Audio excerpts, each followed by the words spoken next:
Hello everyone, welcome to the start of a new scenario. As we know, there was a 5-year gap between Dragon Ball and Dragon Ball Z where Goku didn't train as hard as he could have. Now, what would happen if he took advantage of those 5 years to train for threats in the future? That's what we will be discussing in this video.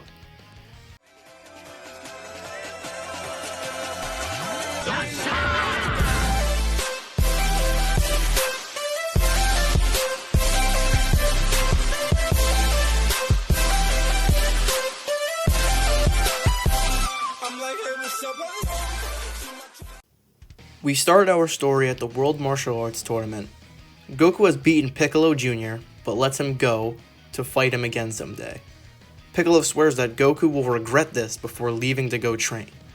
Goku and Chi-Chi get married like in the canon, and the newly married couple goes to Goku's home to live in peace. Goku, however, knows Piccolo is going to be training to kill him, and Goku will not let Piccolo surpass him. He decides this is not the time to rest and begins training as hard as he can. With Goku almost dying against Piccolo, Chi-Chi actually agrees that Goku should train, and since Chi-Chi was still a fighter at this point in the story, she actually joins Goku in his training. Now, she doesn't train 24/7 like Goku does, but she still does get a lot stronger. Also, a huge impact of this is that Gohan isn't born. At least not yet. With Goku and Chi-Chi training for an eventual rematch with Piccolo, there isn't really time for having a child. And with that, 5 years of peaceful training pass. Goku and Chi-Chi set up a plan to have a reunion with Roshi and the others. They head off, and when they arrive, everyone is shocked at their power. Goku with his weighted clothes is at a power level of 640, and Chi-Chi with her weighted clothes has a power level of 208. Everyone seems to be enjoying themselves. Meanwhile, far away, a battle is ensuing. Piccolo and Raditz are battling each other. Raditz wants to know where his brother is when suddenly his scouter senses a power level of 640. That has to be his brother. Raditz instantly flies off and Piccolo follows Raditz from a distance. Raditz lands on the island, and like normal, he gives Goku this whole speech about the Saiyans. He asks Goku to join him, and like normal, Goku refuses. Raditz goes to attack him, but this time Goku actually manages to barely dodge. Knowing this guy means business, Goku takes off his weighted clothes, and his power shoots up to 800. Goku and Raditz begin battling, with Raditz still having the clear upper hand. At this point, Chi-Chi takes off her weighted clothes and jumps in to help Goku. Her power level shoots up to 260. Seeing this, Krillin jumps in to help as well.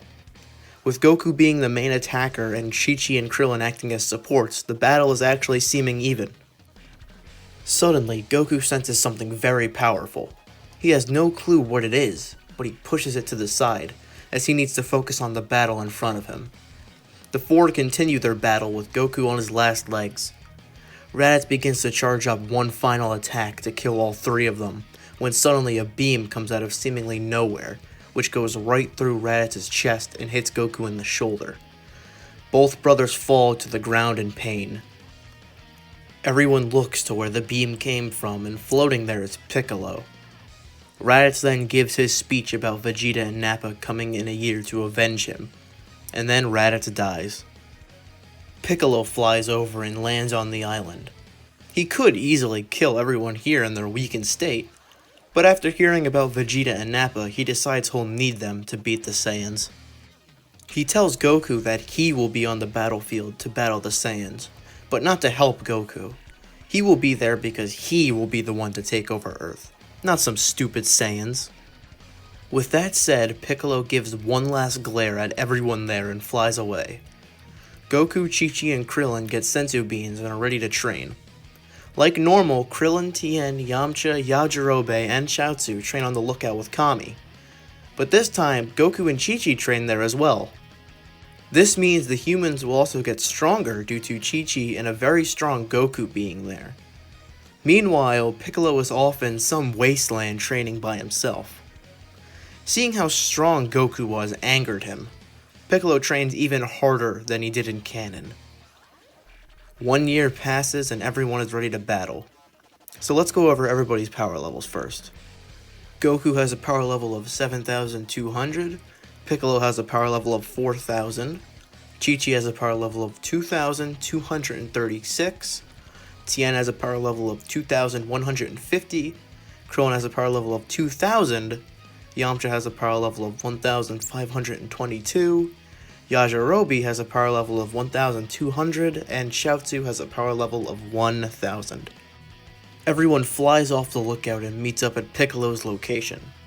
On their way there, Goku makes a pit stop at Roshi's and talks about a last resort. Everyone arrives at Piccolo's location and is shocked to see how powerful Piccolo has become. Goku arrives shortly after, and after sensing Piccolo's energy, gives him a smirk. Piccolo glances at him in anger. In this scenario, Piccolo is still fully evil because there is no Gohan to change him. Nappa plants the Cybermen like normal and they are dismantled easily. Well, except one.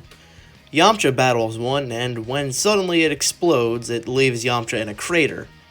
But this time, Yamcha is barely alive. With all the Cybermen gone, Nappa moves in for his battle, and Piccolo steps up. Nappa is surprised that a Namekian of all people thinks they can beat him.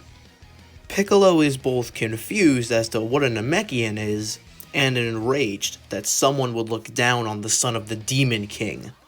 Piccolo and Nappa clash, with the two being evenly matched. While their battle is going on, Vegeta challenges Goku, and unfortunately with no Kaioken or Spirit Bomb, Goku is completely outclassed by Vegeta. Seeing Goku get pummeled causes Tien, Krillin, and Chi-Chi to start assisting Goku.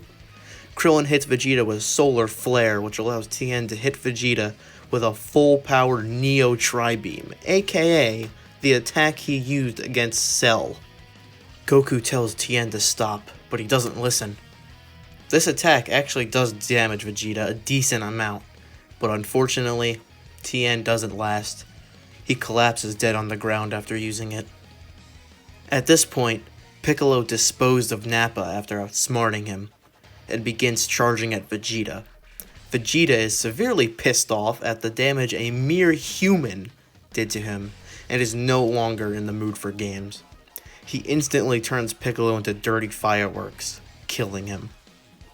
This of course means that both Kami and the Dragon Balls are gone as well. Vegeta isn't done though. He prepares to blow this whole planet up and begins charging a Gallic gun. While this is all happening, someone steps out from behind a rock and places a jar on the ground. It's Roshi! He screams "Evil Containment" and launches the attack at the distracted Vegeta. Vegeta is then swept up in the attack and is promptly put into a jar. Roshi quickly seals the jar and then looks at Goku and Krillin. He gives them a smile and a thumbs up, but not for long because he then collapses, dead. Shortly after, Bulma arrives in her ship to retrieve everybody and is relieved to see that Yamcha is barely alive. On the way to the hospital, Krillin still gets his idea about Namek. After this, the story stays relatively the same here with a couple of differences. Goku and Yamcha are both in the hospital here, and the group going to Namek is different. It's Krillin, Bulma, and Chi-Chi. Chiaotzu and Yajirobe are trusted to protect Earth until Goku and Yamcha recover, which, side note, when you leave those two in charge, you know things are bad. Anyway, a couple of days later, Bulma, Krillin, and Chi-Chi blast off for Namek, while Goku and Yamcha are left to recover. Meanwhile, in Otherworld, two people just arrived on a small planet above Snake Way, Tien and Roshi. Also, something else is happening in Hell. As Piccolo is walking through Yenma Forest, he meets somebody. When Piccolo realizes who it is, he grins maliciously. Who does Piccolo meet? What will happen to our heroes on Namek? Find out next time on What If Goku Trained Before Z?